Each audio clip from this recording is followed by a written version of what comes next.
What did King David's lyre actually look like? The 10-string biblical lyre, known in Hebrew as the Kinnor, is mentioned throughout the Hebrew Bible, as well as in the writings of the 1st century Jewish historian Flavius Josephus. It was the original lyre of King David, and later of the Levitical ensemble, who played these lyres to accompany the singing of the Levitical choir in the Temple of Jerusalem. There is, however, scant visual evidence of what the actual appearance of the Biblical Kinnor may have actually looked like. The modern evocation of the Biblical Kinnor, with which I recorded King David's Lyre Echoes of Ancient Israel back in 2008, is more likely to resemble the type of kinnor played during the Second Temple era from about the time of Jesus. However, the only actual basis of the design of my modern evocation of the biblical instrument is based only upon the scant illustrations we have of what might be a biblical kinnor, and this can be seen in the form of a symmetrical, elongated type of lyre seen on ancient Jewish coins minted at the time of the Simon bar Kochba revolt against the Roman occupation of Israel during the 2nd century CE. It must therefore be noted that at the time the Simon bar Kochba coins were actually minted during the 2nd century, almost a whole century had already passed since the Romans had destroyed the Temple of Jerusalem, and along with it all the ancient musical traditions of the Levites, including the original biblical lyres once performed in the ancient temple services.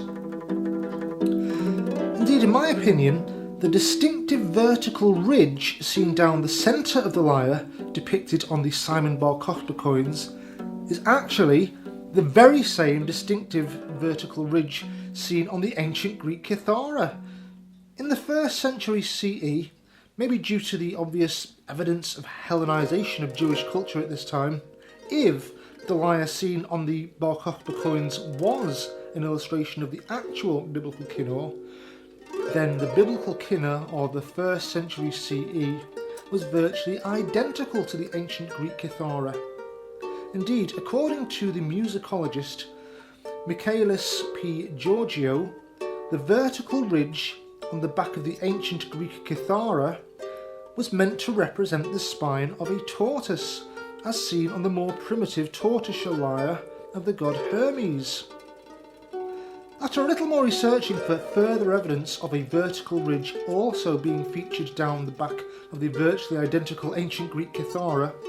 I found another article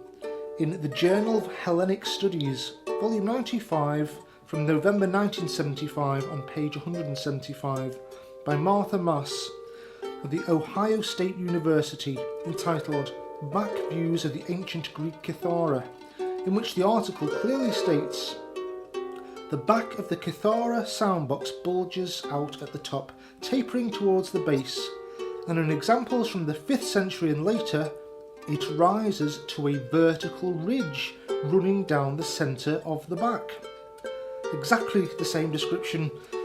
that we can see on the bar Kochba coins. Following some more research, I was delighted to stumble into a fascinating image on the back of ancient Greek kitharas depicted on actual ancient Greek coins, and these are called silver stater coins. The ridge is very clearly visible and almost identical to the ridge on the biblical lyres depicted on these bar Kochba coins. This begs the question, what was this distinctively pagan reference to the ancient Greek god Hermes doing on the back of what was supposed to represent a holy biblical lyre? Regrettably from this, I had to infer that the elongated types of lyre depicted on the bar Kochba coins may not be the biblical kinnor after all, but rather a direct representation of the Greco-Roman kithara, which at the time that these coins were minted was the most commonly played lyre of the professional musicians of classical antiquity,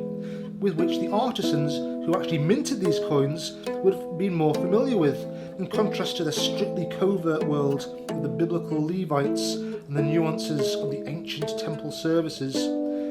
which had already been erased from living memory by the Romans almost a century earlier.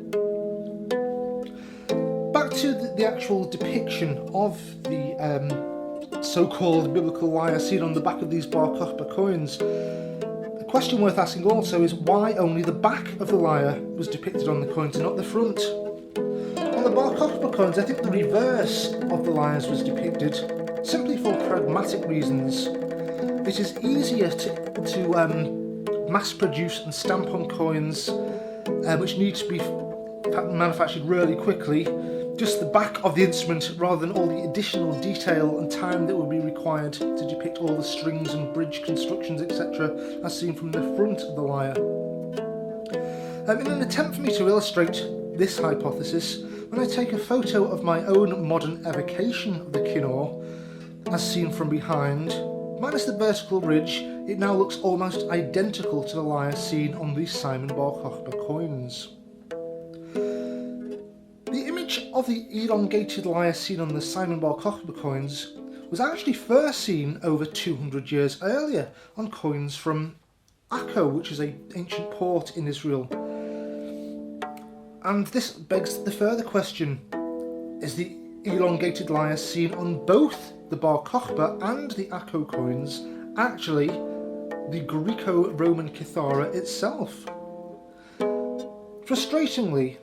though it just may be possible that the image we see on the Akko coins, as well as the Bar Kochba coins, it may not be the Biblical Kinnor, but rather a version of the Greco-Roman Kithara, which, as I just mentioned briefly earlier, at the time that both these coins were minted, was the most commonly played lyre of the professional musicians of classical antiquity. It is more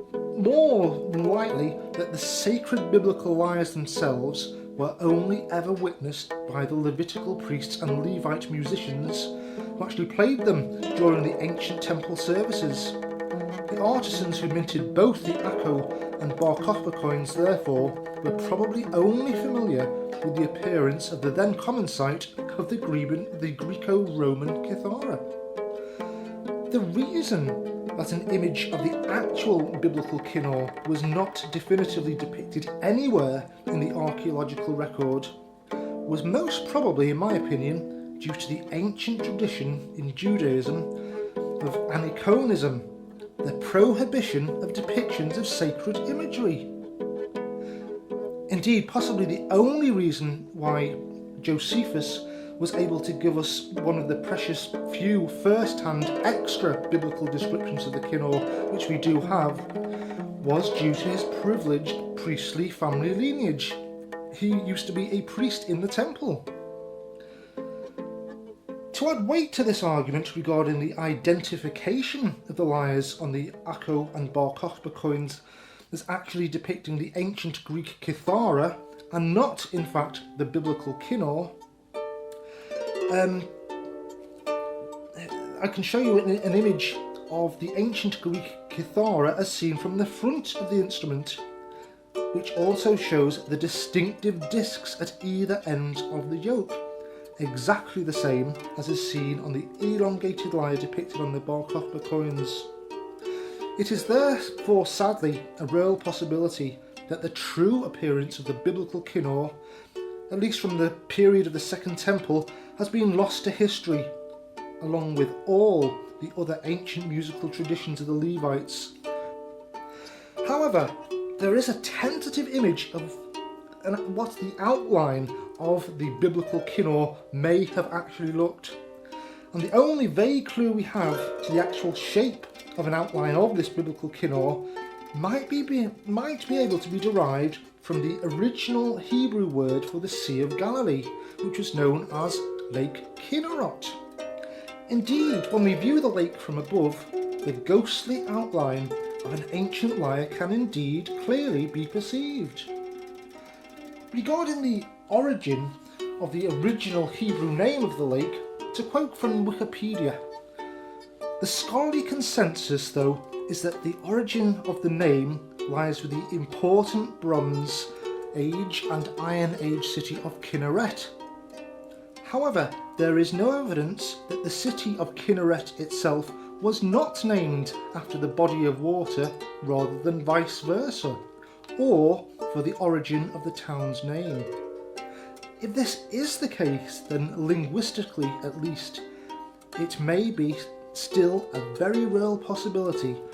that the shape of the Sea of Galilee is still the nearest thing we have to an actual image of the approximate outline of the ever elusive Biblical Kinnor, the lyre of my very own ancient Levite ancestors and of King David himself.